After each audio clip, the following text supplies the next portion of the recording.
Salut à tous, on se retrouve aujourd'hui pour un petit colis, un petit déballage. Il est à peine, il est tout chaud, il est tout neuf, il vient d'arriver dans la boîte aux lettres. Et déjà, en le tâtant, je sens qu'il y a un problème avec. Déjà, on va voir ça. Donc, regardez un peu l'état de la boîte. La boîte est simplement défoncée, voilà. Donc je vous mettrai le vendeur dans le test. Et je vous montrerai à qui j'ai acheté ça pour éviter bien sûr de l'acheter chez lui parce que voilà comment j'ai reçu le colis. Donc il est protégé, c'est bien. Voilà un peu l'état du machin. Je me demande à quoi ressemble le téléphone à l'intérieur. Donc c'est un Ligoo, c'est le Ligoo M5, le smartphone ultra résistant de Ligoo, le dernier. Donc pour les specs, on a bien autofocus, hein. Un écran 5 pouces en HD, un processeur quad-core 45 Go 3, une caméra de 8 et de 5, un dual SIM, 2 Go de RAM, 16 Go de ROM et 2300 mAh. Voilà. Donc la boîte, elle est vraiment défoncée. Le téléphone, j'espère pas parce qu'en ce moment, j'ai la poisse. Alors je sais pas comment je vais l'ouvrir cette boîte. Hop. Voilà. Alors dans la boîte, on retrouve le téléphone. Heureusement, c'est un téléphone anti-choc de Ligoo parce que sinon, on aurait été mal. Téléphone bien lourd, assez. J'ai l'impression qu'il y a un capteur d'empreinte là. Je suis pas sûr de moi, mais. Eh oui, eh oui. C'est un téléphone anti-choc, écran 5 pouces, protection sur l'écran, un capteur d'empreinte, 2 Go de RAM, 16 Go de RAM. Et ça a l'air vraiment pas mal du tout. Franchement, pas mal. Donc c'est un petit téléphone low cost qui coûte pas trop cher, environ une soixantaine d'euros. Et il est plutôt joli ce Ligoo. Il est plutôt magnifique même. On va regarder un peu. On va enlever ça. Il y a un film sur l'écran. Ça c'est plutôt bien. Il est vraiment somptueux, hein. Franchement, à l'arrière ça fait des petits motifs. C'est assez sympa. Voilà. Le petit capteur d'empreinte, j'espère, fonctionnera correctement.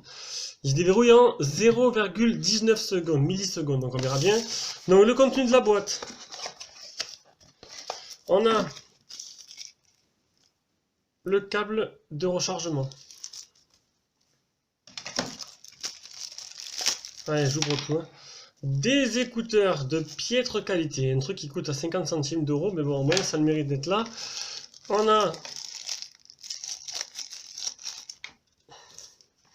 le chargeur qui est donné pour 0,2 ampères. Non, 1 ampère, excusez-moi, 1 ampère. Et de la lecture, en toutes les langues. Donc la boîte en carton, la boîte qui... ouais, ça va être joli quand je vais vendre ça. Donc, là, écoutez, ça a l'air sympa à premier abord, donc... c'est batterie amovible.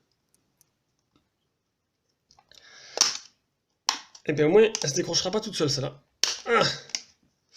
Ouais, donc on retrouve la petite batterie, parce que bon, elle est grosse par sa taille, mais elle est pas très... que 2300, hein, on verra bien, on fera le test comme d'hab. Donc on retrouve en dessous la batterie, on va regarder ça après, d'abord j'enlève le petit film. Voilà, un petit film dessus pour protéger, pour le transport. On retrouve, voilà, donc 2G, 3G, donc la 3G, 1000, voilà, 850, 1900, 2100, donc pas de 900. Je vais le répéter, donc si vous avez été à la campagne, laissez tomber quoi. N'y pensez même pas, ça marchera pas. Enfin, si, vous aurez le Edge, donc pas de 3G. Allez, on le reclipse. Il est assez imposant quand même, assez lourd, mais bon. Voilà, premier démarrage, on va voir un peu ce qu'il y a à l'intérieur. Bon, donc il est donné pour un shock-proof, ça veut dire qu'un anti-choc, quoi. Vous pouvez le jeter. Normalement, il ne crée rien, mais je tenterai pas le coup, hein. Je suis pas assez fou, comme certains, pour m'amuser à détruire mes téléphones que j'achète. Ça serait vraiment débile. J'ai pas gagné au loto, je fais ça avec mes sous personnels. Du coup, ben, je testerai pas. Le mec, après, qui veut me lâcher derrière, il veut s'amuser à le jeter, il le jettera. Moi, il est hors de question que je m'amuse à le faire.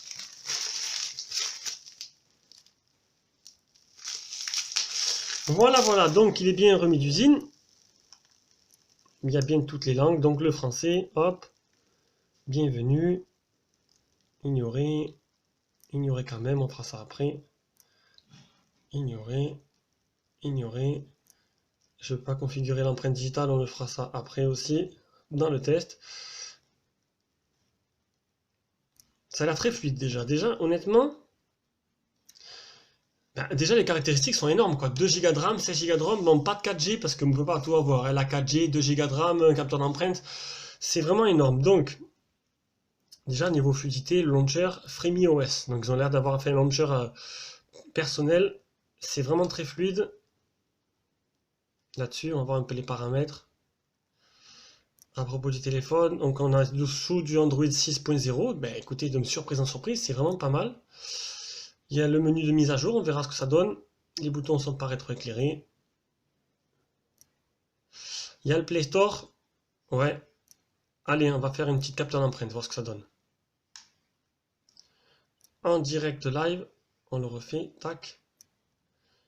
Afficher. Ajouter une empreinte. Allez. Eh bien, il faut pas être pressé. Le temps qu'ils reconnaissent l'empreinte. Faut que je me dépêche, faut que j'aille travailler. Oh là là, oh, on va mettre 5 minutes pour faire une empreinte, quoi.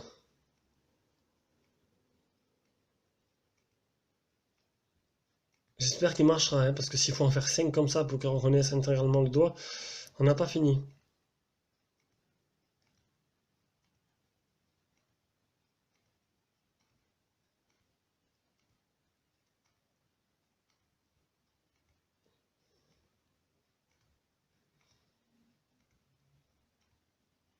Et enfin, c'est fini. Allez, allez, on va le tester. 18, 18, 18. Je prends le doigt magique, je l'enquille bien. Tac.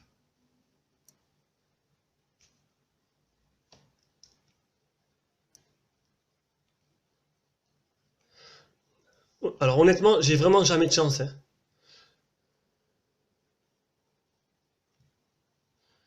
Ça marche pas du tout.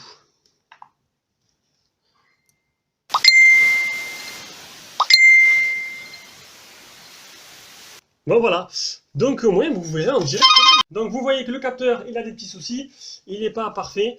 Donc on verra bien dans le test si il marchera mieux. S'il y a une mise à jour d'ici là, une fois que je le branche au Wi-Fi.